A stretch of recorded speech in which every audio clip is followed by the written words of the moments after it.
హద్దుల్లో ఉండే నంగనాచులా, ఇల్లు దాటి అవతలకి ఎన్నడూ అడుగు పెట్టని దానిలాగా, పెద్దోళ్ళు ఎలా చెప్తే అలా బుద్ధిగా వినేదానిలాగా, మూతి మీద వేలేసుకొని ఇంకో చేత్తో పెద్దోళ్ళు వేలు పట్టుకుని నడిచేదాన్లా శుద్ధపూస కబుర్లు చెప్పకు.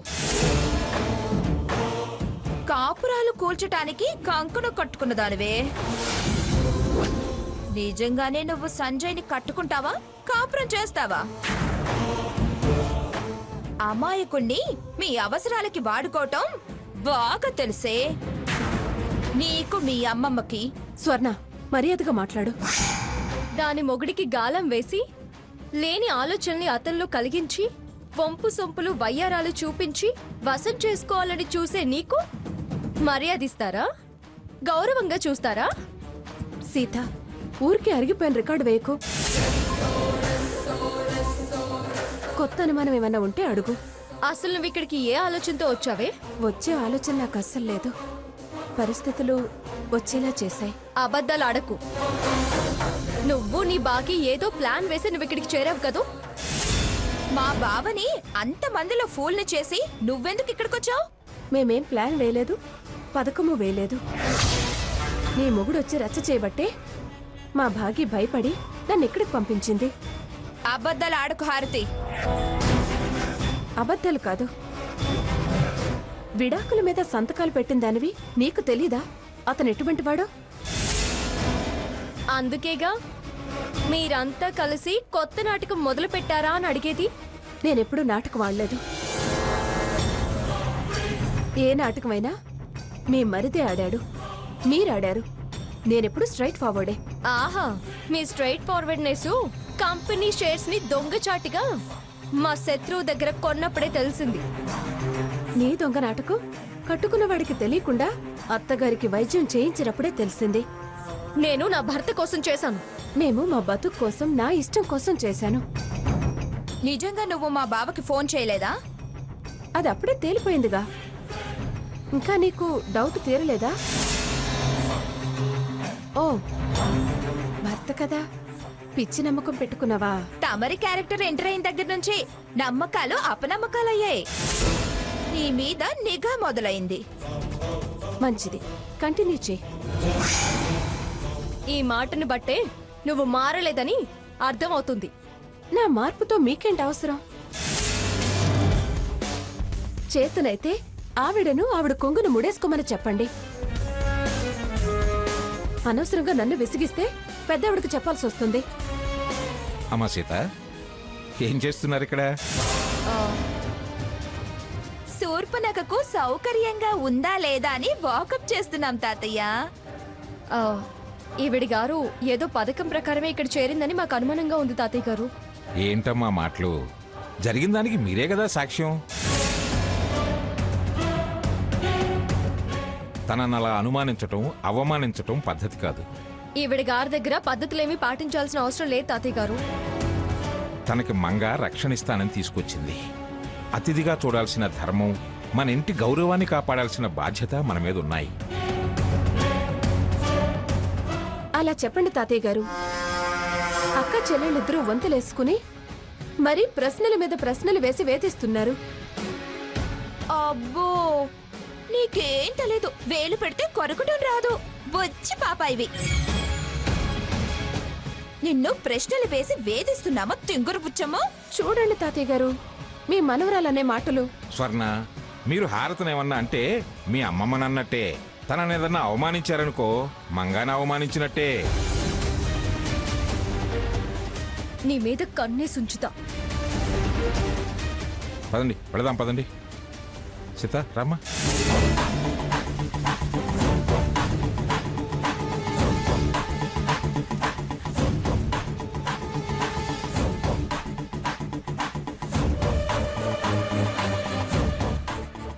నన్ను మీరు తెలుసుకోలేరు.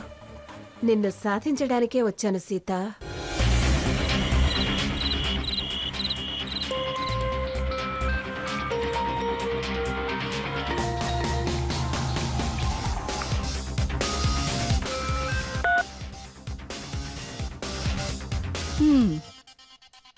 మొత్తానికి గృహప్రవేశం అయ్యావు. కోడలిగా కావలసిన దాన్ని కాబోయే కోడలిగా కళ్యాణం కాకుండానే అయ్యాను.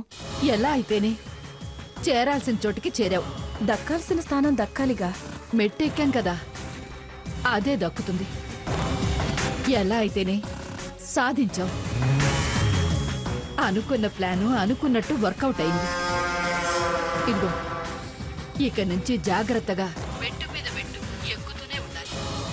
ఎక్కడ బెసికినా మొత్తానికే పడిపోతాం. మళ్ళీ వాళ్ళ గుమ్మం పెట్టెక్కనివ్వదా మంగమ్మ. జాగ్రత్తగా అన్ని విధాలుగా చూస్తూ అడుగు ముందుకేయాలి. భాగి, నువ్వేం వరి అవ్వకు. వరసగా ఎవరు వీలైతే వాళ్ళని, ఆ మంగమ్మకు వాళ్ళ మీదున్న నమ్మకాల్ని, వాళ్ళకిచ్చిన స్థానాల్ని తప్పిస్తా. తప్పు చేశాను అని బాధపడేలా చేస్తాను. చూడమ్మా, ఎప్పుడూ ఏ విషయంలోనూ తొందరపడకు, ఆవేశపడకు. నేను వెళతా అనుకో, అక్కడ స్థానం పోతే తిరిగి సంపాదించడం చాలా కష్టం అవుతుంది. ఆడాల్సిన హై డ్రామా ఆడేశాను, ఇవ్వాల్సిన డోసు ఇచ్చేశాను. ఆ సీతా స్వర్ణలే కాస్త నన్ను అనుమానిస్తున్నారు. ముందు సీతని, దాని అహాన్ని దెబ్బతీయాలి. ఆ వికెట్ పడిపోతే మిగతావన్నీ టెయిల్ ఎండర్స్ ఈజీగా పడగొట్టొచ్చు. హారతి, అతి విశ్వాసం కాదు, ఆత్మవిశ్వాసంతో పెంచుకోవాలి. భాగి, వీళ్ళకి శ్వాసలాడనివ్వను. నేను రాగానే బయటికెళ్తానన్నవాడు వాడి వెనకాల వాడి పెళ్ళము బయలుదేరింది. ఆలోచించే బ్రేకు వేశాను. రేపట్లోగా మళ్ళీ సెట్ చేస్తాను. నా స్టెప్పులేసి నడిచొచ్చేలా చేస్తాను. అదా, జాగ్రత్త. స్లిప్ అయ్యావో మొత్తం ప్లాన్ అంతా ఫినిష్ అయిపోతుంది. మూటా ముల్లే సర్దుకుని బొబ్బిలి వెళ్ళిపోవటమే, లేదా నువ్వు చిన్నప్పటి నుంచి వద్దనుకున్న సంజయ్తో చివరిదాకా సర్దుకుపోవటమే. సమస్య లేదు భాగి, నా పగ పంతం నెగ్గించుకు తీరుతాను. నువ్వేం వరి అవ్వకు, నేనుంటాను. Good night Bhagi. Good night.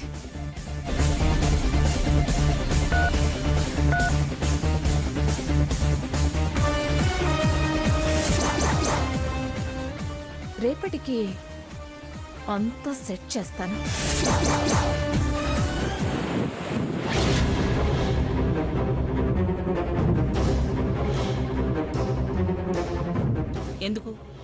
ఎందుకు మీరంతా వచ్చారు? నేనేమన్నా మిమ్మల్ని ప్రెస్ మీట్ ఉందని రమ్మన్నానా? తమరు పిలిచారని రాలేదండి, వార్త కోసం మేమే వచ్చాం. వార్త? ఏం వార్త ఉందని వచ్చారు? మీ మనవడు సాకేతరాం చేసిన ఘనకార్యం గురించి తెలిసొచ్చాం. వాడిప్పుడేం ఘనకార్యం సాధించలేదు. వాడు #1 బిజినెస్ మ్యాన్ అవార్డు సంపాదించి 2 ఏళ్లయింది. ఇప్పుడా వచ్చేది? మేం వారు #1 బిజినెస్ మ్యాన్ ఆయన వార్త కోసం కాదు, ఒక ఆడపిల్ల జీవితం నాశనం చేశారని తెలిసి వచ్చాం. ఏం మాట్లాడుతున్నారు మీరు? మా బావ ఎవరి జీవితం నాశనం చేయలేదు.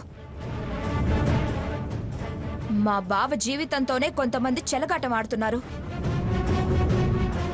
ఎవరిది చెలగాటమో ఎవరికి ప్రాణ సంకటమో ఆ వివరాలు చెబితే మేము రాస్తే జనం తేలుస్తారు. మా విషయాలు ప్రజలెవరూ తేల్చాల్సిన అవసరం ఏంటి? చూడండి, ప్రజల్లో ఉండే పెద్దవాళ్ళ విషయం ఏదైనా వార్తే.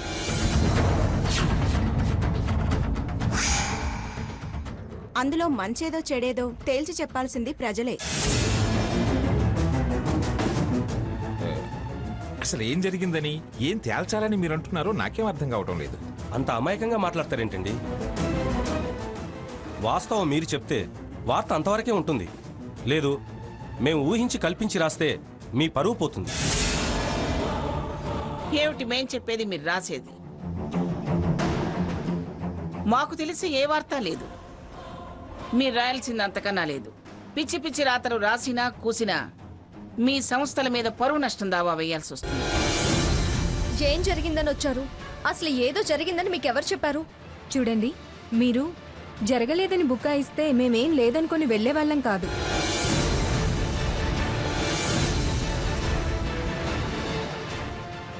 మంగమ్మ గారి మనవడైన సాకేతరాం బొబ్బిలి భాగీరథి దేవి గారి మనవరాల హారతికి మీ హాస్పిటల్లో పనిచేస్తున్న డాక్టర్ సంజయ్కి నిశ్చితార్థం జరుగుతుంటే వెళ్ళి అడ్డుపడి ఆ నిశ్చితార్థాన్ని ఆపి గొడవ చేశాడటగా.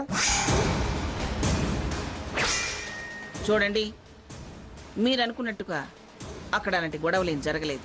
ఏం జరిగిందో ఎందుకు బయటకు వస్తుందండి?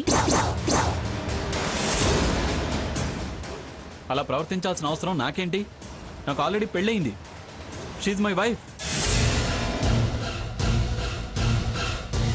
నేను వెళ్ళి వాళ్ళ నిశ్చితార్థం ఆపాల్సిన పనేంటి నాకు? వచ్చి చేసిన డిస్టర్బెన్స్ చాలు, వెళ్ళండి. భాగీరథి గారి మనవరాలు హారతిని అడుగుదాం పదండి. మో ఆగండి.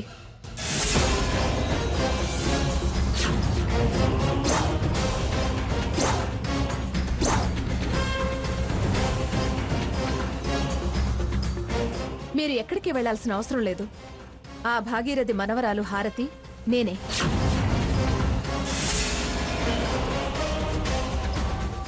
మీరిక్కడ మీరు విన్నది అబద్ధం. మీరు విన్నది అబద్ధం అనటానికి నేనిక్కడుండటం చాలదా?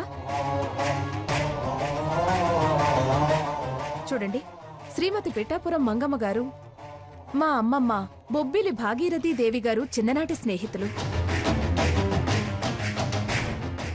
నా నిశ్చితార్థం ఎవరితో నిశ్చయించబడిందో ఆ పెళ్లికొడుకు పెద్దలు కూడా వీరే.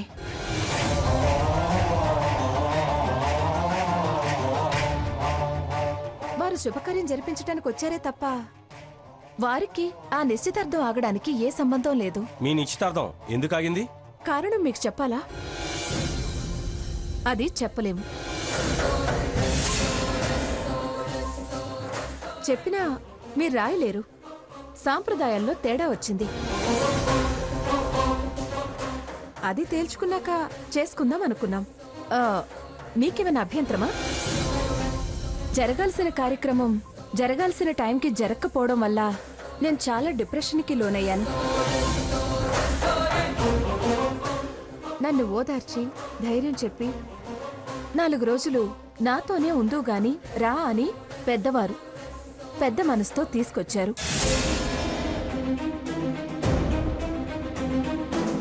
అలాంటి వాళ్ళ ఇంటికొచ్చి ఎవరో చెప్పారని మీ ఇష్టం వచ్చినట్టు మాట్లాడతారే? పైగా వాళ్ళ మనవడు సాకేత్ మీద నింద వేస్తారా? తను నా ఫ్రెండ్, చాలా మంచివాడు. అలాంటి వాళ్ళ ఇంటికొచ్చి ఎవరో చెప్పారని మీ ఇష్టం వచ్చినట్టు మాట్లాడతారే? ఎప్పుడూ నాకు సాయం చేయాలని చూసే మంచి మనసున్న మనిషి అతను నా మీద మనసు పడ్డమేంటి? నా నిశ్చితార్థం చెడగొట్టడమేంటి? వారు నన్ను ఈ దేవాలయానికి తీసుకొచ్చారు కాబట్టే నా మనసుకు ప్రశాంతత లభించింది.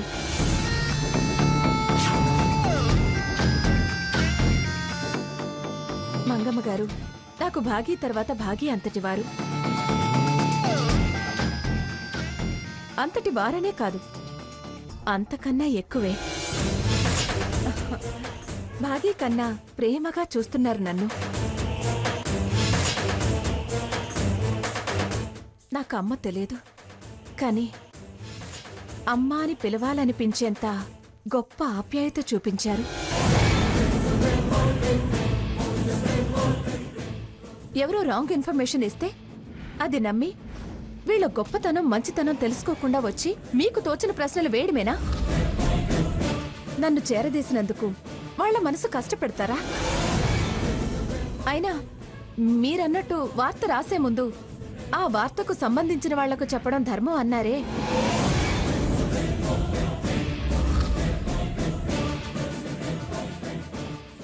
ఆ ధర్మం తప్పి మీరు ఇక్కడికెందుకు వచ్చారు?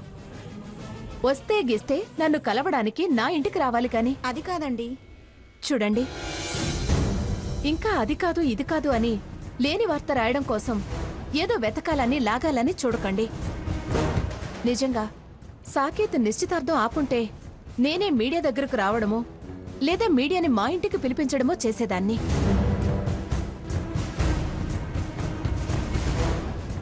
కానీ ఇక్కడికొచ్చి ఇంత ప్రశాంతంగా ఉండేదాన్ని కాదు కదా. మీరు చెప్పేదంతా నిజమని నమ్మమంటారా? అబద్ధం చెప్పాల్సిన అవసరం నాకు లేదు. నమ్మకం కుదరకపోతే వెళ్ళి ఎక్స్ ఎంపీ భాగీరథి దేవి గారిని అడగండి. కష్ట నష్టాలకు లోనైన దాన్నైతే 4 కల్పించి చెప్తాను కానీ వీళ్ళని సమర్థించనుగా. మీ మీద ఏమైనా ఒత్తిడి, ప్రెషర్, బలవంతం, భయపెట్టడం అలాంటివేమీ లేవు. నేను మనస్ఫూర్తిగా స్వేచ్ఛగా చెప్తున్నాను. నన్ను గుండెల్లో పెట్టుకుని చూసుకుంటున్న దేవత మంగమ్మ గారు. నన్ను ఇంట్లో అందరూ అభిమానించేవాళ్లే.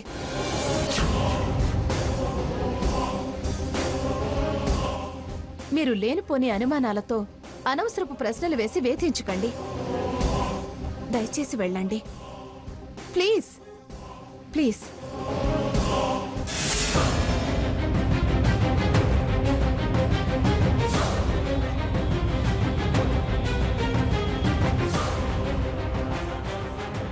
నా మూలంగా కలిగిన ఇబ్బందికి నన్ను క్షమించండి పెద్దమ్మగారు.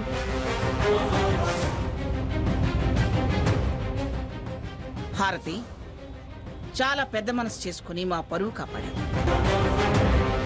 ఏం భాగీరథి, బొకే తీసుకుని మరీ వస్తున్నావు? మీడియా వాళ్ళ దాకా మ్యాటర్ వెళ్ళిందని దెప్పి బొకే ఇచ్చి విక్రించడానికా? లేకపోతే చాలా తెలివిగా మాట్లాడిన నీ మనవరాల్ని మెచ్చుకొని ఇచ్చేయడానికి వచ్చావా? దాన్ని మెచ్చుకుని బొకే ఇచ్చెళ్ళడానికి రాలేదు.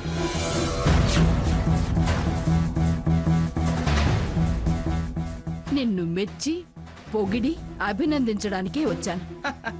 ఎందుకు అభినందించడం? నా మనవరాలికి రక్షణ కావాలని అడగ్గానే పెద్ద మనసుతో నా అండ నుంచుకుంటా అని అభయం ఇచ్చి దీన్ని మీ ఇంటికి తీసుకొచ్చినందుకు.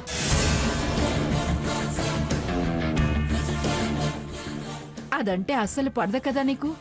ఏదో నా మాట కాదనలేక నన్ను తృప్తిపరచడానికి, నీ మనవడి తప్పు కప్పిపుచ్చుకోవడానికి దాన్ని తీసుకొచ్చావే కాని తిరిగి దానంతట అదే బయటకు వెళ్లేలా చేస్తావు అనుకున్నా. కానీ ఒక్క రోజులోనే అది నిన్ను అంత గొప్పగా పొగిడేలా జాగ్రత్తగా, ప్రేమగా, అభిమానంగా చూసినందుకు థ్యాంక్స్ చెప్పి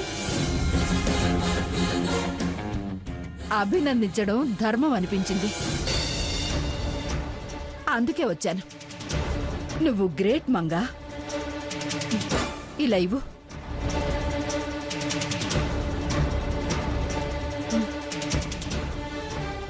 తీసుకో మంగా. Thank you Bhagirathi. ఈ బొకే ఇచ్చి నన్ను బోర్లా పడేసే ఆలోచన ఏం లేదు కదా? నా మీద నీకున్న అభిప్రాయం ఈ జన్మలో మార్చలేను మంగా. తమరి చేష్టలు అలాంటివి కాబట్టి అనాల్సి వచ్చింది.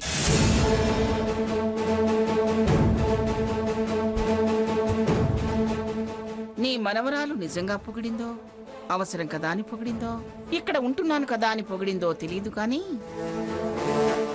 నా పరువు తీయలేదు. అయినా మా పరువు తీయాలని మీరు చూస్తే మీ పుట్టుపూర్వోత్తరాలు నేను చెప్తాగా. అందుకే జంకినట్టుంది. నేను జంకలేదు, భయపడలేదు. నా గురించి చెప్పినా మాకేం నష్టం లేదు. ఎందుకంటే మా కథ మొదలు పెడితే అందులో అంతర్లీనంగా మీ కథ ఉంటుందిగా. అంత పెద్ద మహాభారతంలో ఎవరి పాత్ర వాళ్ళదే, ఎవరి కథ వాళ్ళదే. నా కథ భారతం లాంటిది. అందులో మీ పాత్రలు సైంధవుడు, శిశుపాలుడు, జరాసంధుడు, శకుని లాంటివి. మీ వల్ల మా విలువేం తగ్గదు. మళ్ళీ ఏం కొంచెం కోరికలు కడుపులో పెట్టుకుని వచ్చావు.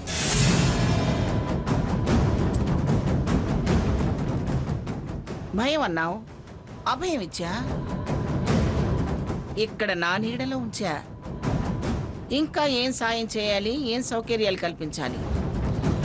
అసౌకర్యంగా ఉందని నేనేం కంప్లైంట్ ఇవ్వలేదు. చల్లకొచ్చి ముంత దాచడం దేనికి? చెప్పు, ఏం చేయాలో చెప్పు. నాకు పాలిటిక్స్, పొలిటికల్ లీడర్సే తెలుసు కానీ జ్యోతిష్యం, పండితులు, వ్రతాలు, పూజల గురించి అంతగా తెలియదు మంగా. ఈ వయసులో నీకు జాతకాల మీద మనసు మళ్ళిందా?